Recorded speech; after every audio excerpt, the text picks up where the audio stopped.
Sadoyan, a museum educator at the J. Paul Getty Museum. Welcome to Art and Ideas. I'm your host for a 3-episode series on mindfulness in the museum.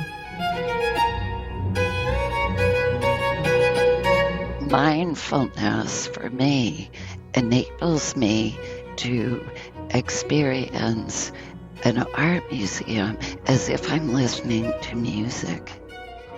To just listen, attend to how all these objects make me feel. In this episode, I speak with meditation teacher, guide, and author Tracy Cochran.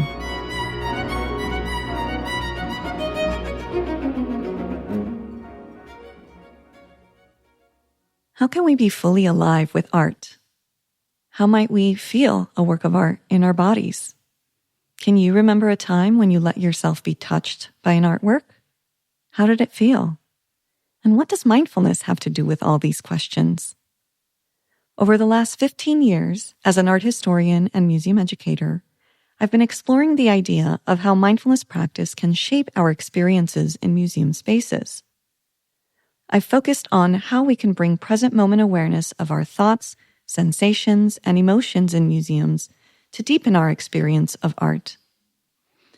Tracy Cochran, a meditation teacher, guide, and writer based in New York, has been exploring this same thing for 4 decades. She leads meditations at the Rubin Museum of Art and New York Insight Meditation Center, as well as at schools and corporations. I recently spoke with Tracy about how mindfulness and playfulness can shape our experience of museums, our approach to art, and our understanding of ourselves.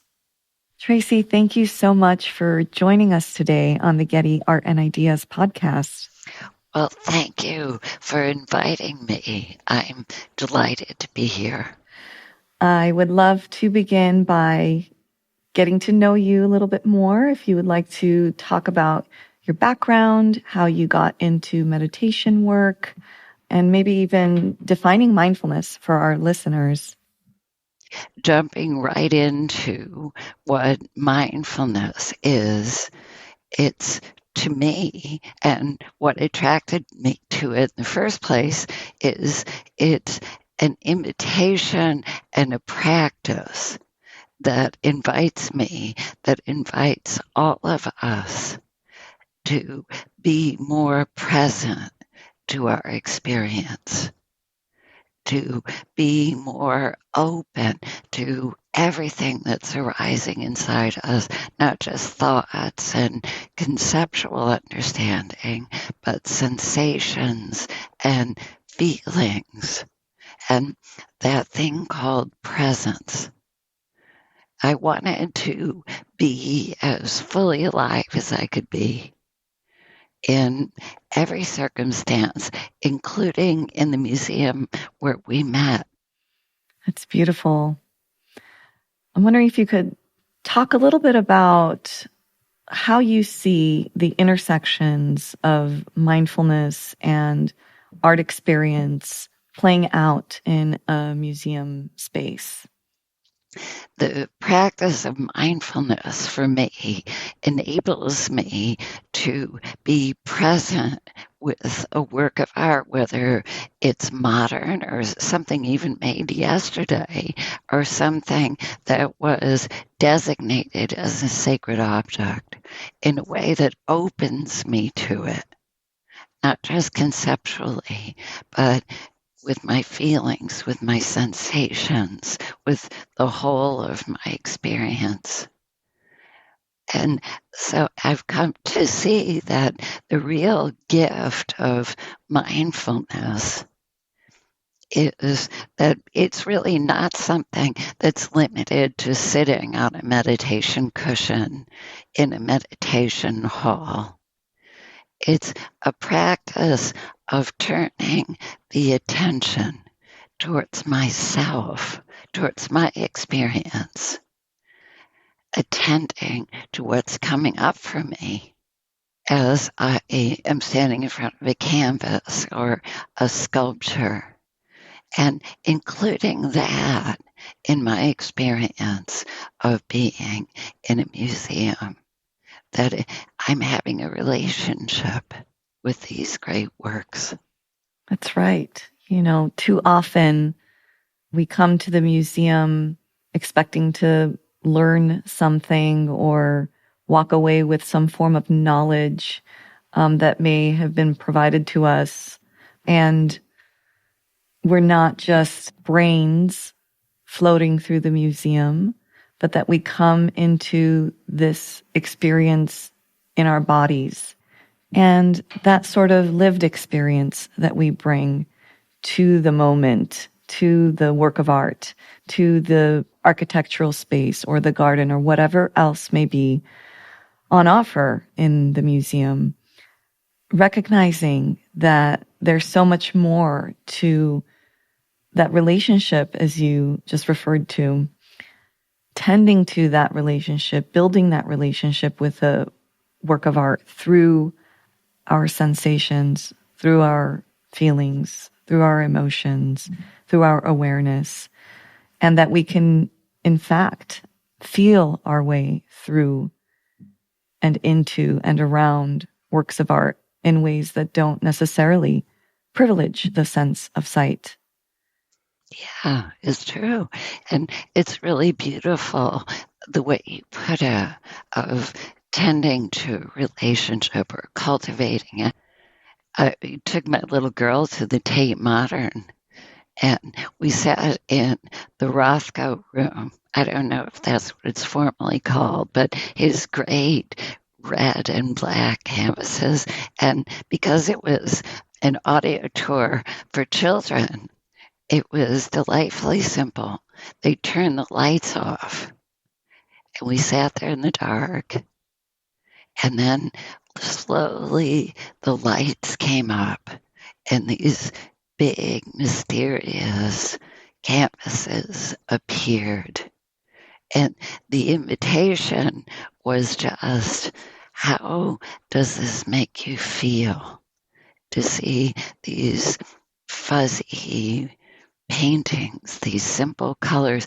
And it feels like watching sunrise after a dark night.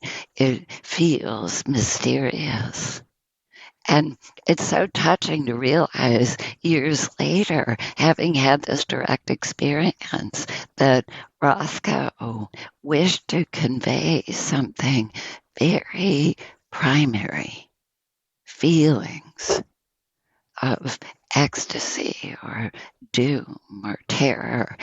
And he felt that if someone was stirred in the same way, that they were making a connection with him, like you say, a direct relationship. And I realized that mindfulness for me enables me to experience an art museum as if I'm listening to music, to just listen, attend to how all these objects make me feel, allowing it to be different on different days and different seasons, different periods of my life. Having been with the Getty Museum for nearly 15 years now, I often think about what that experience is like for a first-time visitor to the museum. And for a very long time, I thought that you can only look at a work of art for the first time once. More recently, I came to the realization that we're always looking at the work of art for the first time, bringing this beginner's mind attitude to the encounter, to the interaction, and tuning into that awareness that you are different each time that you arrive to a piece, and utilizing mindfulness as a kind of medium through which you bring that experience to the work of art, but also allowing the work of art to come to you and just receiving it as you are in that moment. Yes. And to give yourself permission to change with these objects over time. Yes. And each time allowing yourself to see again or to be with the work of art again for the first time. Yeah. And the real gift is often when people go to the museum, they either think they don't know enough or they know so much that they can't see it with fresh eyes. And in a moment like that, just to give yourself, this is where the mindfulness piece can really kick in. You can give yourself permission to come back to yourself and just feel what's present. And if it seems like a certain fatigue or being in a mental rut, well, then bring the attention to the body, to the breath, and give yourself this compassionate permission to just notice how you feel. Even if you've looked at this painting 1,000 times, how does it feel today? Let nothing be final. No feeling, no conclusion, nothing fixed. The word sacred means, in its root, to set apart, to use the museum as a space where we can take refuge. They use that expression in Buddhism, but it can be liberated from Buddhism to mean simply and in a very real way, a place where you can go and rest in awareness and let these great objects come to you, speak to you, without hurry or pressure about getting it right.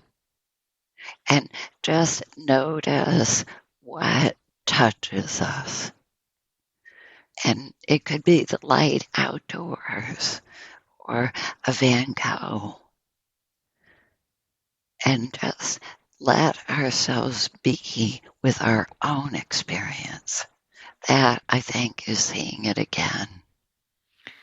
Taking root in that experience as well. You know, I'm thinking back to what you were saying about having a relationship with a piece and maybe what mindfulness in fact offers us in that experience. Tracy, is there a way that we can make works of art our own? Well, I think we can have relationships, as you said. I think that we can have an appreciation, that we can touch the life in an object.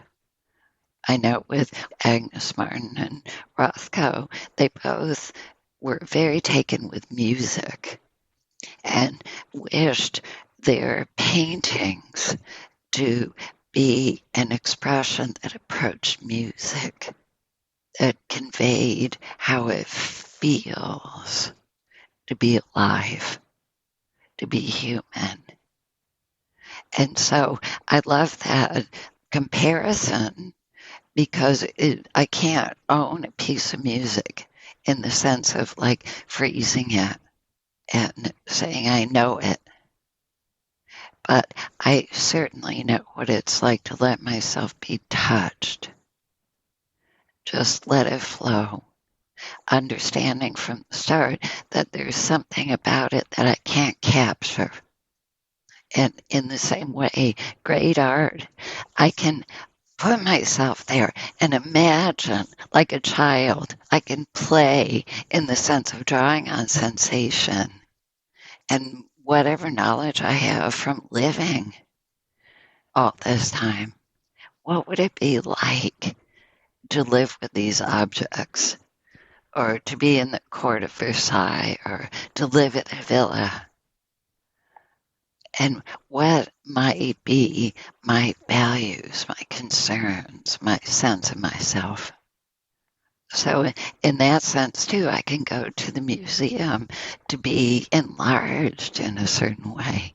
And not just with my thinking, by getting more facts, as wonderful as that is, but by putting myself there. I'm envisioning myself doing that right now as you described it. Yeah, you mentioned statues. They convey movement and postures and attitudes. And in a certain way, mindfulness practice is about shifting our attitude, changing our posture. When you're in front of a beautiful statue that moves, where there is dancing or just movement or a proud posture, we really can call on mindful presence to engage with the statue in a way that can tell us something very real about what it captured or intended to capture. When you think of David, a certain posture, and Mary cradling the broken body of Jesus, we can draw on our bodies as well as our minds. I'm thinking of a sculpture in the Getty collection by Giambologna, a 16th century sculpture of a female figure. And he's carved this work, like many of his works, in the form of the figura serpentinata, so the serpentine figure. It's twisting, it's sinuous, the composition is very complex. And in fact, what that does is prompt the viewer to move around the work of art, just as you were saying, not from a static position, taking this piece in, but really the movement around the piece so that it almost unfolds over time, and inviting the viewer to become a part of the work of art, to bring that work to life, is yet another example of that relationship that we were talking about. And maybe an awareness or an attention to the ephemerality of that experience too, and how in a physical and metaphorical sense your perspective changes as you change your perspective. That's beautiful, beautiful. It also conveys something about what it means to be a woman and what it means to be alive. And for me, the gift of practice is to see that feeling comes from sensation. That if we're grounded in sensation, keeping everything very simple, coming back to the body, I'm going to the museum today and I'm going to turn my attention to myself to see what's coming up. And I feel my feet on the floor and my back straight. And then when I'm in front of certain works, yes, sensation appears, like I can feel that serpentine movement and I'm walking around. I can feel it in my spine and muscles. And sometimes then also a feeling appears about, in the case of Rothko, it's so clear, awe or mystery or Agnes Martin joy, but in front of statues too. What is it touching? What is it inviting me to remember? Sati, the Pali word for mindfulness, means to remember presence. And when you put it in the context of a great art museum, you're being invited to remember aspects of how it feels to be human that you may never have had a chance to engage with before. But it's there because you're human. And we have to give ourselves permission to play. It's taken me many, many decades to give myself total permission to have don't know mind, as it's sometimes called in Buddhism, and just play. I'm sure you've seen toddlers playing dress up or using their bodies and their imaginations to try on different roles and how it would feel to be a knight in King Arthur's court, or any number of things.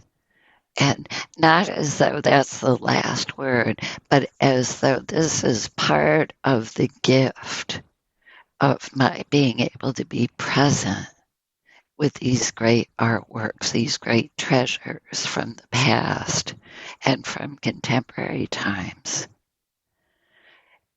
I can know them in more than one way. And play in the form of movement as well, right? So the movement between you and the piece and the space in between. Yeah, it's like a dance. I mean, some people listening to this might think, I'm not going to go to the Getty and actually dance or, move around. But we can engage with this even just standing with a statue. We can allow ourselves to feel this interplay or dance of relationship, of sensation with this object in the way you could with a living person. If you're with a person and they're standing up tall and manifesting a certain kind of regal ease, you naturally kind of straighten your posture and mirror what you're seeing. And the beautiful thing about mindfulness is that we can do all this without people really noticing. So we can be in the museum, perfectly dignified or sophisticated, however you wish to see yourself, and at the same time have this space, the space of mindfulness, to notice, like, oh, this sculpture is drawing me in. It's inviting me to turn around. It's inviting me to open and question, in the sense of having a kind of interested wonderment or a kind of marvel. Isn't this marvelous? Isn't this beautiful? And ultimately, the gift of mindfulness, it's like a quote from Agnes Martin, beauty is in your mind. That these objects are reminding us that they're parts of us that know this beauty, that are this beauty, or mystery, or sorrow, or joy. And so much of that is taking place within, but certainly at the Getty, and I hope elsewhere, the physical execution of it all is absolutely welcome and even encouraged. So if someone would be so inclined to move and dance in response to a piece, what better way to create that knowledge and embed that memory in our bodies? Oh, that would be a beautiful thing to see. I'd love to see someone pirouetting or mirroring the sculptures. Why not? In any great museum, you see people drawing all the time, sitting and sketching. Why not dancing with them or posing with them? Admittedly, this is the exact sort of experience that I facilitate at the Getty, inviting our visitors, young and younger, to engage with works of art in this way, embodying the pose of Louis XIV, or inviting visitors to perform the moulin or windmill dance as it's represented in Lancret's Dance Before a Fountain, an 18th century French painting. Or imagining that you could reach out and pick up and hold in your hand an ancient vase, moving it around, thinking about what that sensation is like, thinking about how you might hold it or grasp it with your palms and with your fingers or against your body, depending on the scale and your physical relationship to the piece. Imagining that you can walk into a landscape painting and just pause for a moment and turn around and look at the space within from a different perspective. Feel the sensations of the air or the temperature on your skin. I think that sounds absolutely magical. Yes, it definitely is magical. You know, breaking open the objects in this way that invite this deep level of connection and engagement. But also, to your point, viewing the art as a mirror to ourselves, maybe our souls. Are there ways that art can be a mirror for us? Years ago, at the Metropolitan Museum of Art in Manhattan, I went to see a particular Buddha. Actually, there were two called Lohans, and they made an extraordinary impression on me. I felt like I was being led in meditation by a great master. This ancient Buddha that had been discovered in a cave in China was communicating with me directly. So I was sitting up straighter and letting myself soften and open.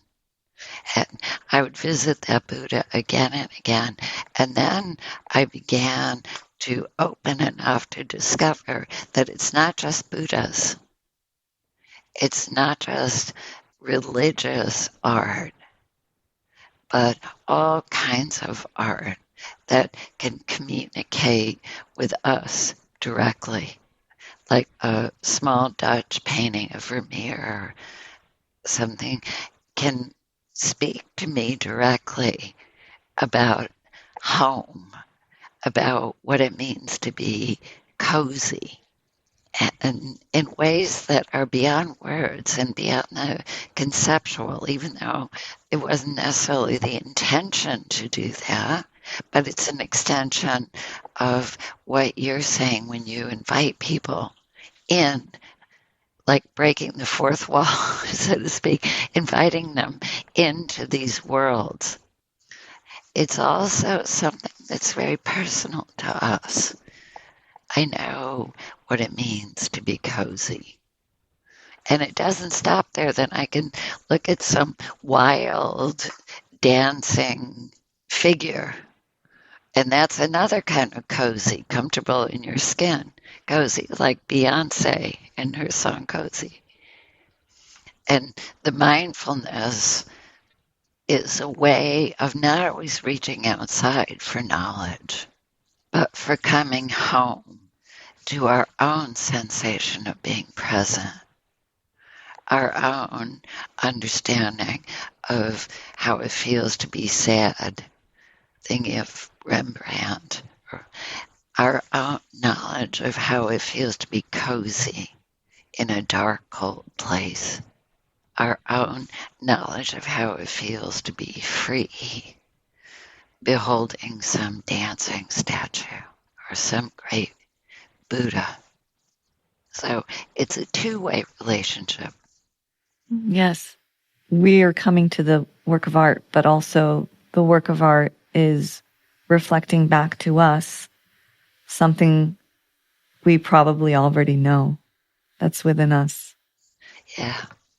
As I talk to you, I realize how beautiful it is and can be to treat ourselves as if we're bringing ourselves to the museum.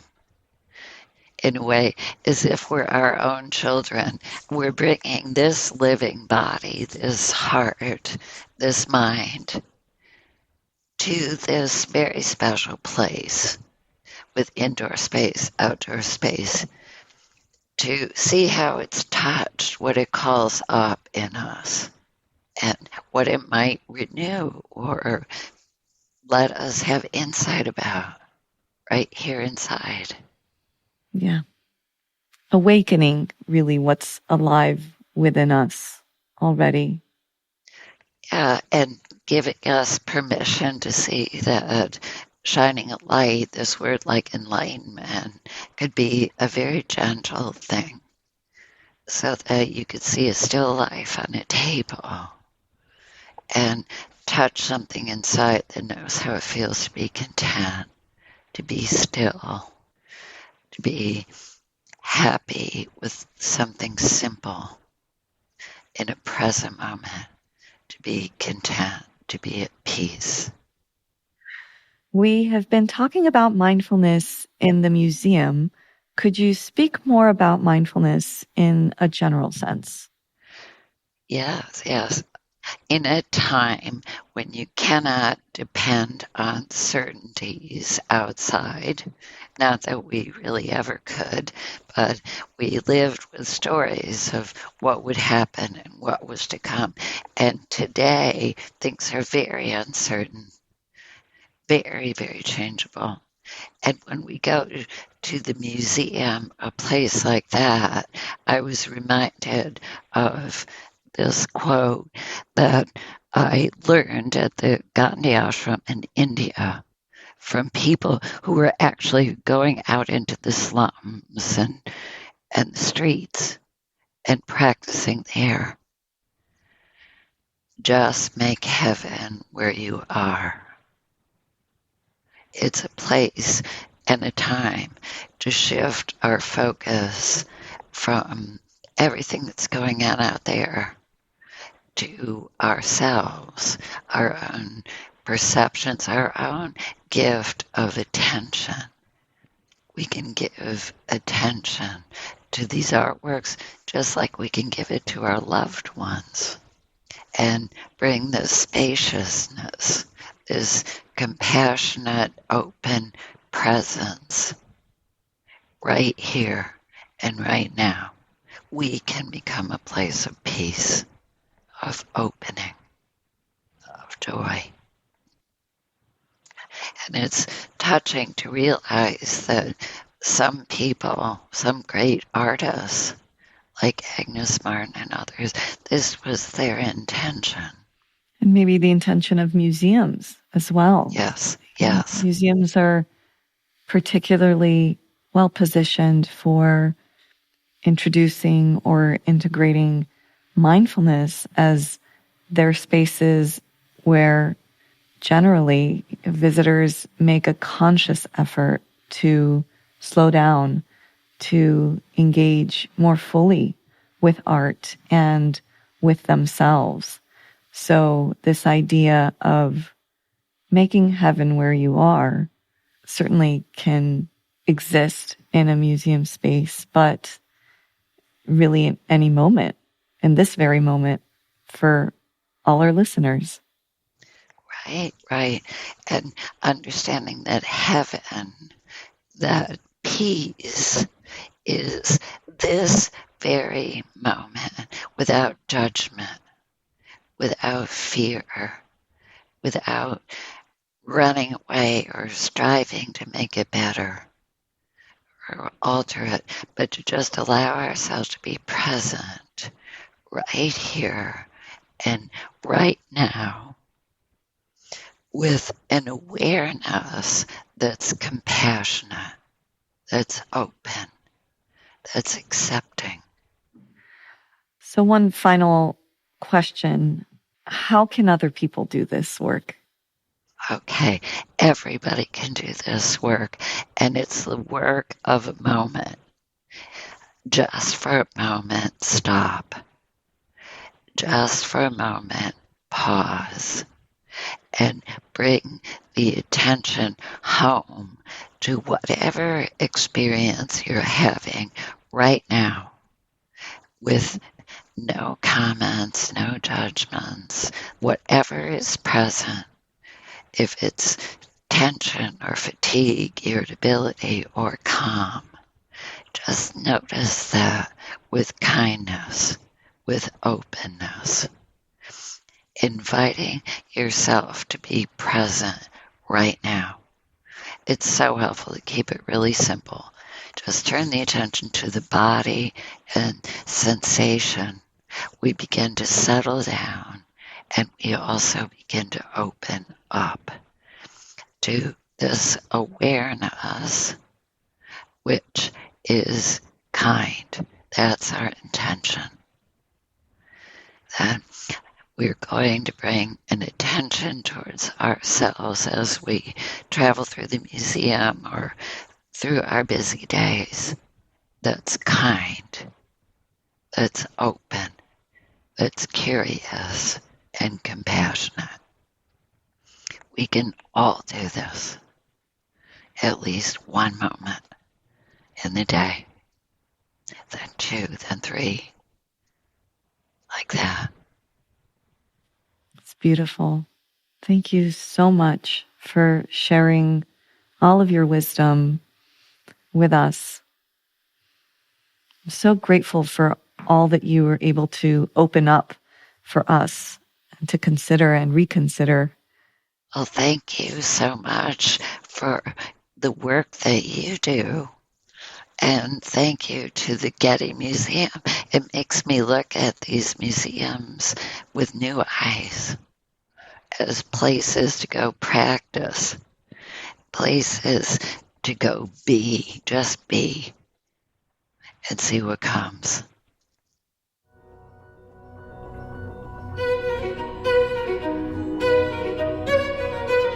This episode was produced by Zoe Goldman, with audio production by Gideon Brower and mixing by Mike Dodge Weisskopf.